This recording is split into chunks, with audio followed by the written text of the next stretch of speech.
Okay, so here we are looking at the Overloud EQP. Now, anybody who's been watching my channel for a while could be forgiven for asking themselves, why would I be reviewing or looking at a Pultec emulation in 2022 when there have been countless Pultec emulations done? And I think that's a really good question, so I'll explain why that is. I've tried lots of Pultecs over the years, Pultec emulations, and I've used real Pultecs.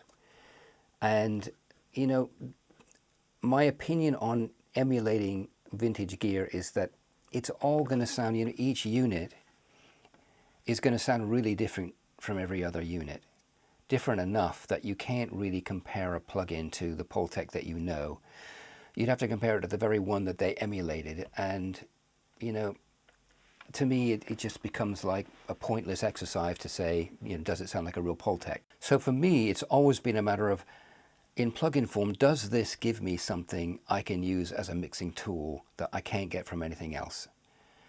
And I haven't tried every Pultec emulation in existence because there's loads of them out there, but I've tried quite a few and none of them have ever done anything that I've ever found myself using. So I kind of ignored them for a long time, but I do know Pultecs can sound good.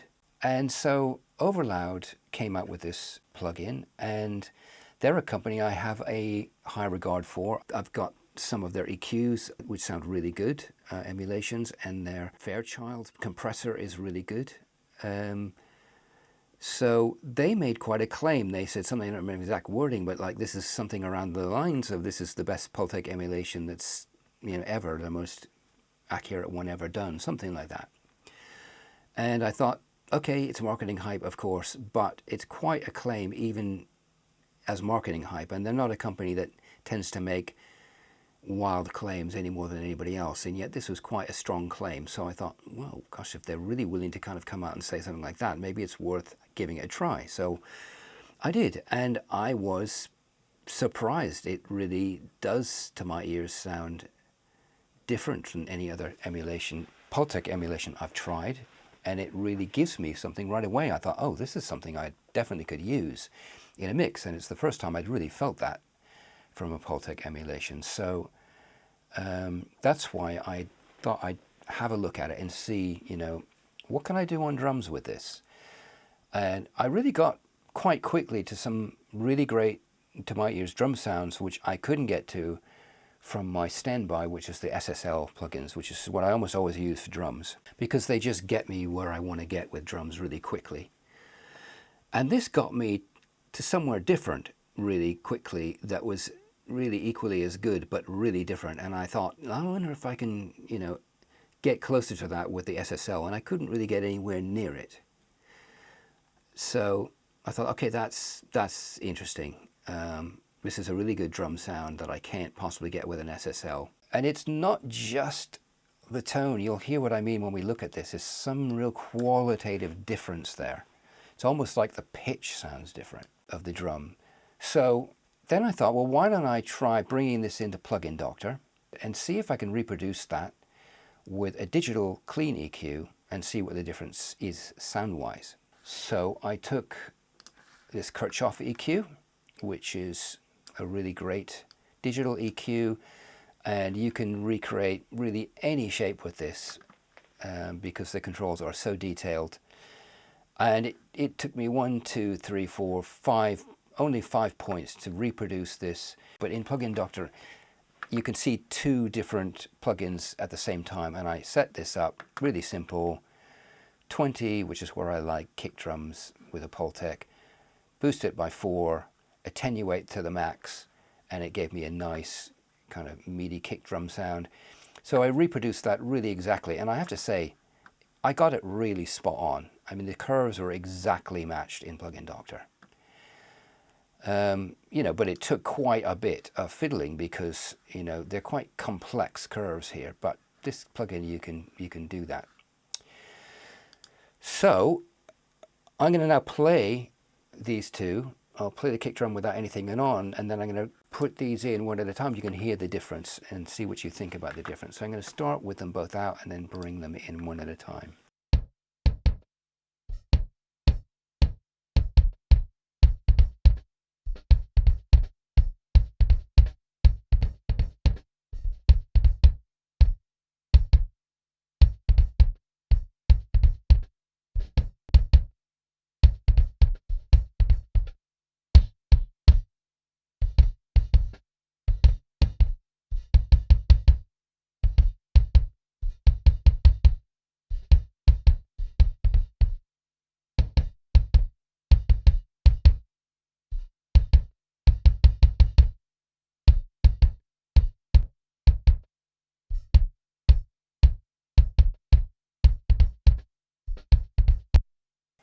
So quite different, even though it's just the low end. To my ears, when I tried this, I thought they really do sound different, and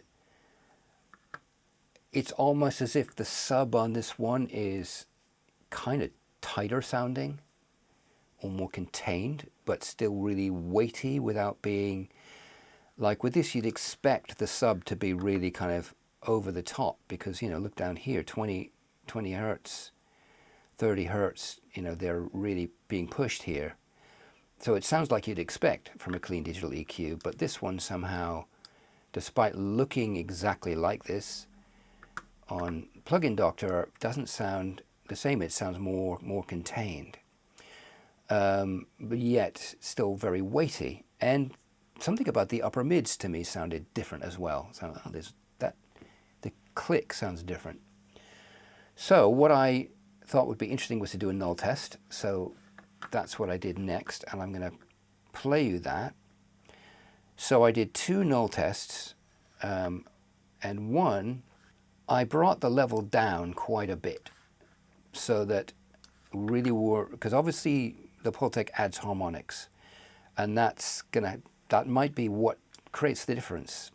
But I thought, well, what I'm going to do is to bring the level down so it's not pushing the Pultec too hard and it's not creating too many harmonics, and then do another version where the level's a bit higher, like around about 0 VU, so it's pushing the Pultec a bit harder, and see what we got. So we'll start with the matched curve with a lower level, and what I'm going to do is play it, and then I'm going to move around, because I've reversed the phase here. I'm going to move around the level of one of them just so you can hear it change, because there isn't a match. And what I'm going to do is open this so you can see what we get. So they're both set at 0 here, which doesn't mean they'll necessarily be matched, but that's why I'm going to move this around a bit. Have a listen.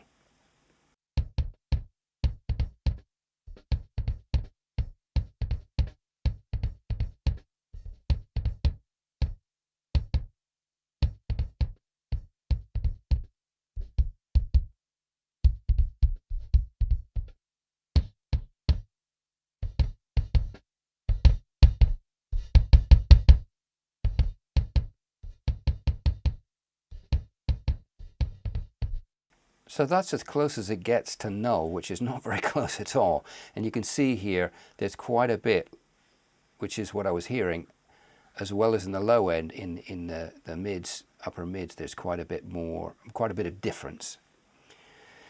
So maybe that's purely saturation doing that. I wouldn't have thought it would be.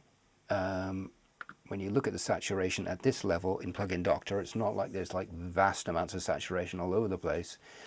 Seems strange that there's that much difference in the low end as well as the high end, but maybe, I don't know. But for whatever reason, you can hear there's quite a difference. Plugin Doctor allows you to zoom in on the curve and get really quite precise, and I got it really, really close, really precise. I mean, it was right on it. You could argue that maybe it wasn't perfect, but would that really account for this much difference? Doesn't seem likely to me. This is a big difference, which I can't say I have an explanation for. Maybe somebody out there does. I'd be definitely interested to know what would make that much of a difference. So next, I'm going to play the versions where I pushed it up to nearer to 0 VU.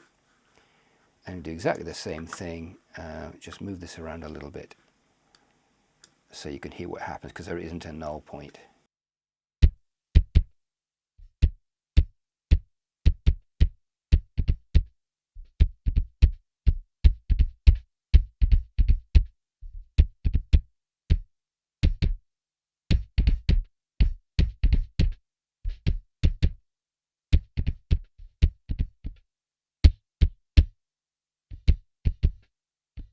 So again, nothing like even close to any kind of null going on there. And it sounds a lot crunchier, the difference, and I suspect that is the fact that the level is higher and there's more harmonic distortion coming from the Pultec, and that difference is, you're hearing that difference. So that's maybe of interest. I found it interesting to hear that difference. But what we're going to do now is have a listen to the kick drum and the snare and see what we can get, what I can get when working with an SSL and the EQP, and hear the difference. So I haven't set them to exactly the same frequencies, but this is as kind of close as I could get sound-wise, and you'll hear how it's really not close at all. So I'm going to start with this bypassed, and then I'm going to bring this in, and then we'll move between the two, and then I'll mess around a bit. So the idea here isn't to see whether I can match these two, because they can't come anywhere close to each other. The idea is what different quality could each of these bring, and what quality could this bring to a kick drum that you can't get with an SSL. So starting with them both out.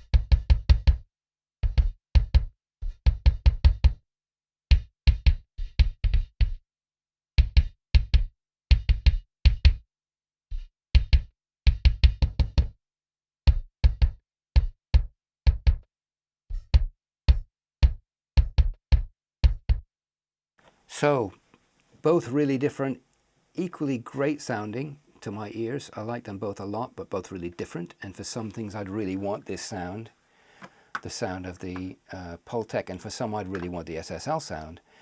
But I'm going to mess around with the SSL and see if I can get anywhere closer. So let's concentrate first on the upper mids. So I'm going to engage the Pultec and just have a listen to the upper mids. And then I'm going to sweep around. I'm going to move over to the SSL and sweep around and see if I can get anywhere near that sound of the upper mids that this gives you.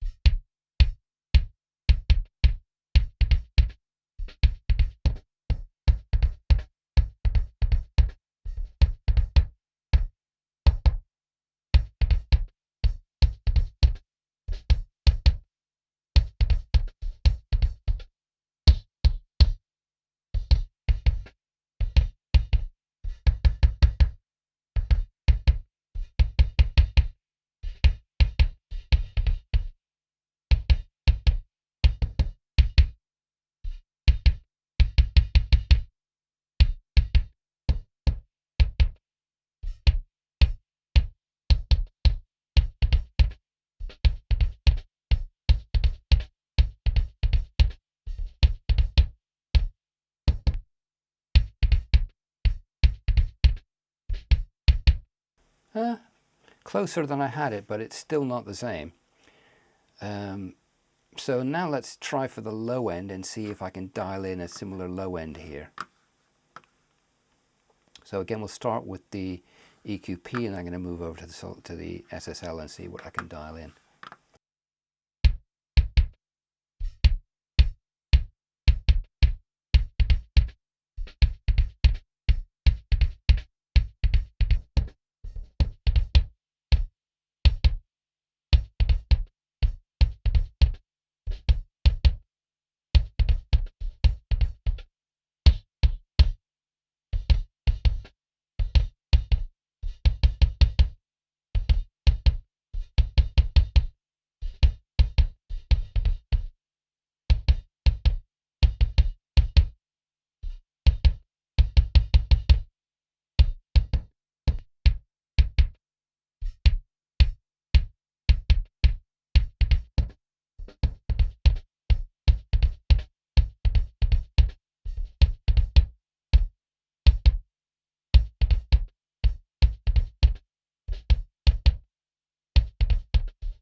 So I'm just not getting there, and it feels like I'm trying to make the SSL do something it doesn't want to do. So even with the top end and the bottom end, when I try to get a bit closer, it just starts sounding, although it's getting a tiny bit closer, it starts sounding not as good of a kick drum sound to my ears. It's much better if I just hone in on the way I would use an SSL in the kick drum and get that very different kick drum sound, where it sounds really nice. It just doesn't seem suited to reproducing that Pultec sound, and I couldn't get there anywhere anyway. So I thought that was quite interesting. And now let's just have a look at the snare. So yeah, just before we do, I mean, just this has such a solid weight to it, and the top end is very smooth, even though like it's really boosted a lot, and it more than I would probably do, depending on the kind of music. It's got a smoothness to it, which is, yeah, really quite unique.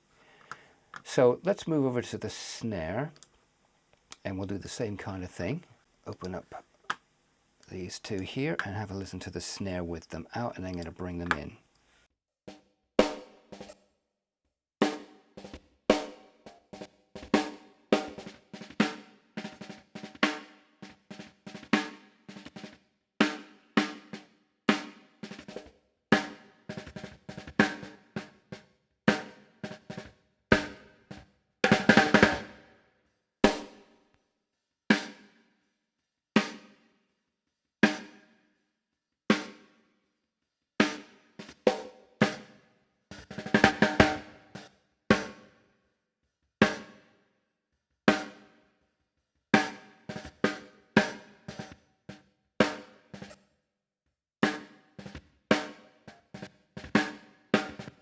Now, I'm not going to spend ages messing around with the snare to see if I can get it close, because it won't get any closer than the kick drum did. So what I'm going to do now is mess around with the EQP a little bit, just so you can hear how that changes. I really like the snare sound that it got here, really different from an SSL snare sound. But I'm going to mess with it so you can just get a feel for what you can do.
So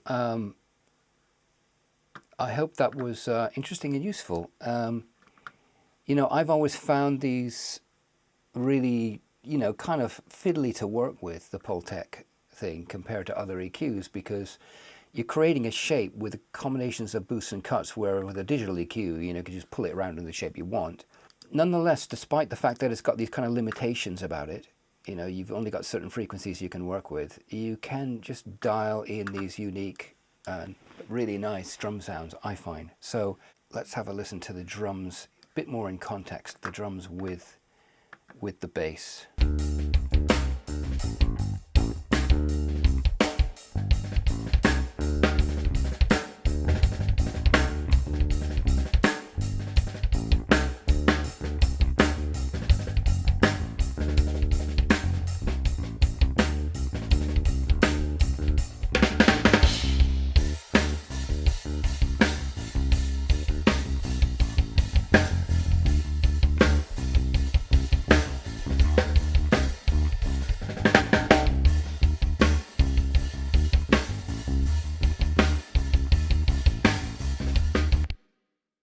So, I hope you found that useful, and if you did, please do give the video a like and ring the bell and subscribe, and hope to see you next time.